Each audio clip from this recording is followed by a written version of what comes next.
Everyone, আমার একটি নতুন ব্লগে তোমাদের অনেক অনেক ওয়েলকাম। তো প্রিভিয়াস ব্লগে আমি তোমাদের সাথে শেয়ার করেছিলাম আমাদের বন্দে ভারত ট্রেনের জার্নির অভিজ্ঞতা। তো আমরা বন্দে ভারত ট্রেনে করে দ্বারকায় তো রাত 12:30টার সময় পৌঁছে গিয়েছিলাম এবং রাত্রিবেলা আমাদের বুকিং করে রাখা যে গেস্ট হাউস সেখানে আমরা চেক ইন করে ফ্রেশ হয়ে আমরা ঘুমিয়ে পড়েছিলাম। এবং ঘুম থেকে সকালবেলা উঠেই আমরা আমরা ভেবেছিলাম যেটা করবো সেটা হচ্ছে দ্বারকা টেম্পল, সেটা ভিজিট করব। তো যেহেতু দ্বারকা টেম্পলে কোনো ফোন বা ক্যামেরা কোনো কিছু অ্যালাউ নয়, তাই এগুলো কোনো কিছুই আমরা সাথে নিয়ে যাইনি আর কোনো ক্লিপই নিতে পারিনি। তাই সুন্দরভাবে দ্বারকাধীশ টেম্পল ভিজিট করে দুপুরবেলা একটা সুন্দর জায়গায় লাঞ্চ করে আমরা আমাদের গেস্ট হাউসে চলে এসেছিলাম। কারণ ওই সময়টা বেশ গরম, বাচ্চা নিয়ে এতটা ঘোরা ঠিক হবে না। তার জন্য আমরা গেস্ট হাউসে কিছুটা আমরা রেস্ট নিয়ে 2-2.5 ঘন্টার মতো রেস্ট নিয়ে তারপর এই 4টের দিকে আমরা একটা অটো করে বেরিয়ে পড়েছি আশেপাশের কিছু জায়গা ঘোরার জন্য। তো প্রথমেই এসছি আমরা রুক্মিণী দেবী টেম্পল।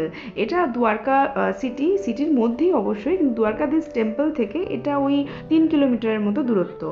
তো এই টেম্পলটা তো অনেকেই হয়তো স্টোরিটা জানো যে দুর্বাসা মুনির যে অভিশাপ দিয়েছিলেন তার জন্য এই রুক্মিণী দেবীকে এতটা দূরে এখানে পূজিত করা হয়, যেহেতু জল ওনাকে অফার করা হয়নি। রুক্মিণী দেবীর পিপাসা বোঝানোর জন্য কৃষ্ণ ঠাকুর রুক্মিণী দেবীকে জল এনে দিয়েছিলেন এবং দুর্বাসা মুনিকে অফার করেননি। তো সেই ক্রোধের কারণে রুক্মিণী দেবীকে এতটা দূরে এখানে পূজিত করা হয়, এটাই এর পেছনে এই স্টোরিটা রয়েছে। তো এখানে তো প্রথমে দরজা বন্ধ ছিল, তারপরে তো দরজা খুলে যায় এবং খুব সুন্দরভাবে দর্শন করি। আর যেহেতু এখানে ওই জলের কারণে রুক্মিণী দেবীকে এত দূরে পূজিত করা হয়, তাই এখানে মেন প্রসাদ ছিল কিন্তু জল। আমরা গিয়েছিলাম মার্চের এন্ডে। এই সময় গুজরাটে তো ভীষণই গরম পড়ে যায়, আমাদের ম্যাসানাতেও ছিল ভীষণ গরম। তাই আমরা ভাবছিলাম হয়তো আমাদের খুব গরম পাবো আমরা এই ট্রিপটায়, অনেকটা হয়তো কষ্ট হয়ে যাবে আমার মেয়েটার। কিন্তু এখানে এসে দেখলাম যে পুরো উল্টো, এতটা সুন্দর ওয়েদার আমরা একটু এক্সপেক্ট করিনি। হয়তো ভগবান একটু বেশি আশীর্বাদ করেছিল, তার জন্য হয়তো এই ট্রিপটা এত সুন্দরভাবে, এত সুন্দর ওয়েদারে সুন্দরভাবে আমরা কাটাতে পেরেছি। তো রুক্মিণী দেবী টেম্পল থেকে আমরা আমাদের অটো নিয়ে 12.5-13 কিলোমিটার দূরে শিবরাজপুর বিচ, যেটা হালেই খুব জনপ্রিয়তা পেয়েছে, সেইখানে আমরা চলে এসেছি। আমাদের প্ল্যানটা এরকমই ছিল, যেহেতু এখানে সানসেটটা দেখতে পাবো।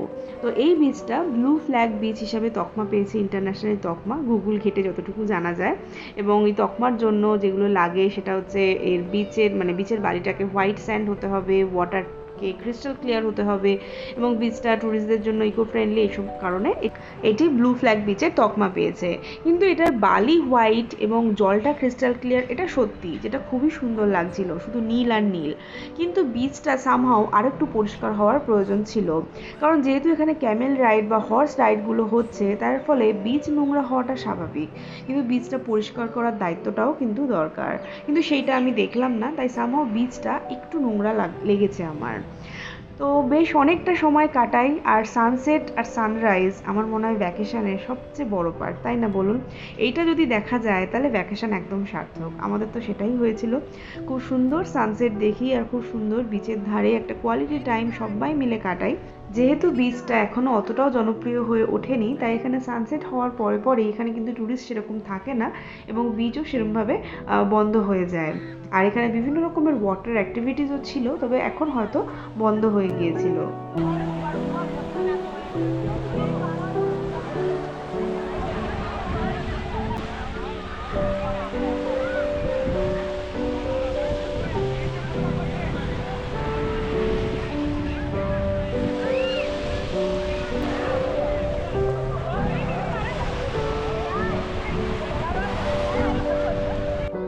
সমুদ্রের জল বা সমুদ্রের এই যে ঢেউ যেন কথা বলে, সামনে দাঁড়িয়ে থাকলে পা ধুয়ে যায় আর মনের অজান্তে মনের যত নেগেটিভিটি বা অনেক কিছু সেগুলো যেন নিয়ে চলে যায় আর খুব সুন্দর পজিটিভ ভাইব নিয়ে আবার যেন ফিরে আসে।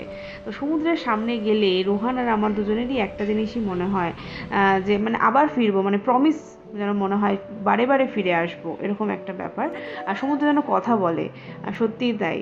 তো এখানে আমার মেয়ে তো দেখতেই পাচ্ছ, অ্যাজ ইউজুয়াল ও বালি নিয়ে খেলতে যেটা খুব ভালোবাসে, অনেকটা সময় আমরা এখানে কাটাই, ভিডিওতে তো অতটা দেখানো সম্ভব নয়।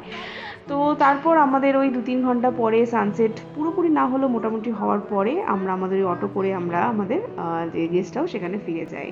তো এটা ছিল আমাদের একটা ছোট্ট ব্লগ, তোমাদের সাথে শেয়ার করলাম। সবসময় পজিটিভ থাকুন, নিজেকে খুব ভালোবাসুন। দেখা হবে নেক্সট একটি ব্লগে।